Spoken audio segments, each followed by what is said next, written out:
Betrayal cuts deepest when it comes from those closest to us. Not from strangers, not from enemies, but from family. Imagine being hated, not for something you did, but for who you were. Imagine your own brothers plotting your destruction, not because you were evil, but because you were favored. This is not just a story of jealousy. This is the story of Joseph. A young man, chosen by God, rejected by his own blood, and sold like a slave. Tonight, we step into the ancient deserts of Canaan to witness one of the most heartbreaking betrayals in history. Joseph was just 17 years old. He was the son of Jacob, born to him in his old age. Jacob loved Joseph more than all his sons, and everyone knew it. To show his affection, Jacob gifted Joseph something special: a richly ornamented robe, a coat of many colors. It was more than clothing. It was a symbol of favor, of distinction, of inheritance. And to Joseph's brothers, it felt like rejection. Each stitch of that robe felt like an insult. Each glance from their father felt like betrayal, and hatred quietly began to grow.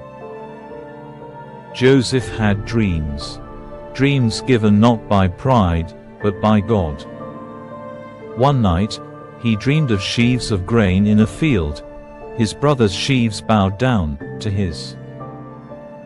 Another night, he dreamt of the sun, moon, and 11 stars, bowing before him. Joseph did not yet understand wisdom.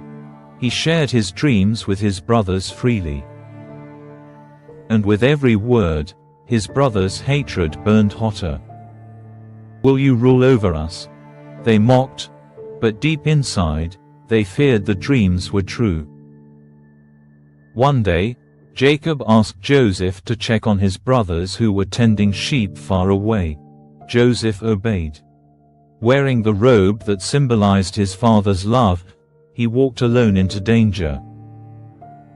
From a distance, his brothers saw him approaching, and they said, "Here comes the dreamer." Before Joseph arrived, the brothers conspired. "Let us kill him," they said, "and see what becomes of his dreams." Reuben, the eldest, intervened. "Do not shed blood," he said. "Throw him into a pit instead." Reuben hoped to rescue him later. But evil had already taken root. When Joseph reached them, they seized him. They stripped him of his robe. The symbol of love was ripped away. They dragged him to a pit, dark, deep, and empty, and they threw him inside. Joseph cried out, but no one listened. Then, they sat down to eat. As they ate, a caravan approached, Ishmaelite traders headed for Egypt. One of the brothers, Judah, spoke. "What profit is there in killing our brother? Let us sell him." And for 20 pieces of silver, Joseph was sold. He was pulled from the pit, not to freedom, but to slavery. His cries faded as the caravan disappeared into the desert. The brothers took Joseph's robe. They dipped it in goat's blood, and they brought it to Jacob. "Is this your son's robe?" they asked. Jacob recognized it, and his heart shattered. "My son has been torn to pieces," and he mourned for many days. But Joseph was still alive. Joseph arrived in Egypt, in chains, sold again, this time to Potiphar, an officer of Pharaoh. Everything was taken from him, except one thing: God's presence. Even in betrayal, God was at work. Joseph's story teaches us, God's favor does not protect us from pain. Betrayal does not cancel destiny. Joseph was betrayed, but not abandoned. He eventually rose to become Egypt's second in command, saving nations from famine. Maybe you've been betrayed by family, by friends, by people you trusted.